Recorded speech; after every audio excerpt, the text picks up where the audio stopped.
IDBI bank ने junior assistant manager grade O के भर्ती के आवेदन के लिए नोटिफिकेशन जारी किया है। इस वीडियो में मैंने सभी डिटेल्स को समझाया है।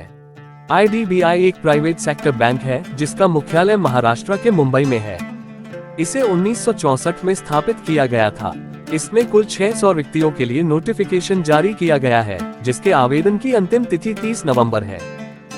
क्या IDBI सच में एक प्राइवेट बैंक है? जी हाँ, 21 जनवरी को LIC के द्वारा इसके 51% हिस्सेदारी खरीद लेने के बाद यह अब डायरेक्ट सरकार के अधीन न रहा।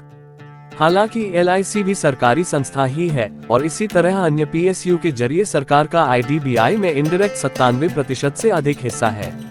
पर क्योंकि यहाँ सरकार डायरेक्टली इन्वॉल्व नहीं है, इसलिए इसे RBI ने प्राइवेट बैंक की कैटेगरी में डाल दिया है और इसलिए इसकी नौकरियां भी प्राइवेट हुई। विज्ञापन का प्रकाशन 20 नवंबर और आवेदन 21 नवंबर से चालू हुआ और फॉर्म भरने की अंतिम तिथि 30 नवंबर है। ऑनलाइन परीक्षा दिसंबर या जनवरी में हो सकती है। फॉर्म भरने के लिए 1050 रुपए लग रहे हैं, परंतु SC ST और दिव्यांग छात्रों के लिए मात्र 250 रुपए शुल्क लिए जाएंगे। जूनियर असिस्टेंट मैनेजर की 2 तरह की वैकेंसी आई है। एक है जनरलिस्ट और दूसरा है agri asset officer AAO। Generalist वाले पदों के लिए जोन वाइज वैकेंसी आई है, जिसमें अलग अलग जोन के लिए आपको अलग अलग भाषाएं आनी चाहिए, जो आपको स्क्रीन पर दिख रही होंगी। अहमदाबाद जोन में 70 वैकेंसी, बेंगलुरु जोन में 65 वैकेंसी, चंडीगढ़ जोन में 50 वैकेंसी, चेन्नई जोन में 50 वैकेंसी, कोची जोन में 30 वैकेंसी, मुंबई जोन में 125 वैकेंसी, नागपुर जोन में 50 वैकेंसी, पुणे जोन में 60 वैकेंसी।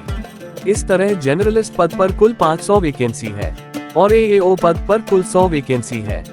अब हम इस पद के एलिजिबिलिटी क्राइटेरिया की बात करते हैं। जनरलिस्ट पद के लिए आपको 1 अक्टूबर से पहले एक मान्यता प्राप्त विश्वविद्यालय से स्नातक डिग्री प्राप्त कर लेनी होगी।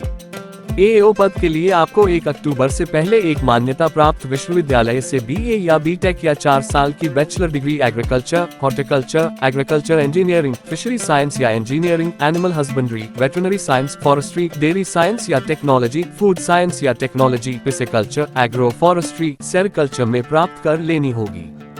दोनों जनरलिस्ट और AAO पद के लिए आपकी उम्र 1 अक्टूबर को न्यूनतम 20 साल और अधिकतम 25 साल की होनी चाहिए। याद रहे, दोनों ही पदों के लिए आपको अपने स्नातक डिग्री में न्यूनतम 60% अंक प्राप्त करने होंगे। हालांकि SC ST और दिव्यांगों के लिए ये 55% है। SC ST को आयु सीमा में 5 साल की छूट भी मिलेगी। OBC को 3 साल की छूट, दिव्यांग छात्रों को 10 साल की छूट, एक्स सर्विसमैन को 5 साल तक की छूट और 1984 के दंगों से प्रभावित लोगों को 5 साल की छूट मिलेगी। अब बात करते हैं वेतन की। आपको ज्वाइनिंग के समय से ही CTC आधारित 6.14 लाख से 6.5 लाख तक का वार्षिक वेतन मिलेगा। हर साल आपके परफॉर्मेंस के आधार पर आपके वेतन में वृद्धि भी होगी और आप IDBI bank limited new pension scheme IBLNPS में भी कवर होंगे। आपको 1 साल तक प्रोबेशन पीरियड में कार्य करना होगा, जिसके बाद आपको परमानेंट कर लिया जाएगा। Junior assistant manager grade O के लेवल पर 3 साल काम कर लेने के बाद आप असिस्टेंट मैनेजर ग्रेड A पर प्रमोट होने के लिए पात्र हो जाएंगे। फिर 3 साल और काम करने पर आप मैनेजर ग्रेड B पर प्रमोट होने के लिए पात्र हो जाएंगे और ऐसे ही हर 3 साल पर आप प्रमोशन के लिए पात्र होंगे। हालांकि सिर्फ पात्र होने से ही आपको प्रमोशन नहीं मिल जाएगा, आपको इसके लिए विभागीय परीक्षा और साक्षात्कार को भी पास करना होगा। भर्ती प्रक्रिया 4 चरणों में होगी। पहला, ऑनलाइन परीक्षा OT, दूसरा डॉक्यूमेंट वेरिफिकेशन DV, तीसरा पर्सनल इंटरव्यू PI और चौथा pre recruitment medical test PRMT। Online परीक्षा में जनरलिस्ट पद के लिए कुल 200 प्रश्न और 200 अंक का पेपर होगा, जो 120 मिनट में संचालित होगा और उसमें रीजनिंग से 60, इंग्लिश लैंग्वेज से 40, क्वांटिटेटिव एप्टीट्यूड से 40 और सामान्य ज्ञान से 60 प्रश्न पूछे जाएंगे। हालांकि AAO पद के लिए भी ये सब सेम ही होगा, परंतु उसमें एक सेक्शन प्रोफेशनल ज्ञान का अधिक होगा, जिसमें 60 प्रश्न होंगे और उसके लिए 45 मिनट अधिक समय मिलेगा। तो AAO के लिए कुल 260 प्रश्न और 260 अंक का पेपर होगा, जो 165 मिनट में संचालित होगा।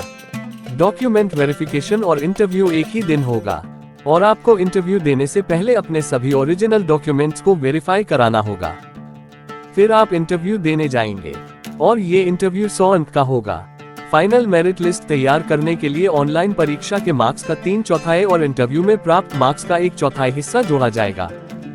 इंटरव्यू होने के बाद आपको pre recruitment medical test PRMT के लिए आपको मुंबई कॉर्पोरेट सेंटर बुलाया जाएगा, जहां आपके सेहत की जांच बैंक के मेडिकल ऑफिसर करेंगे। इसके बाद सब कुछ सही पाए जाने पर और फाइनल मेरिट में अपनी जगह बना लेने पर आपको बैंक में चयनित कर लिया जाएगा।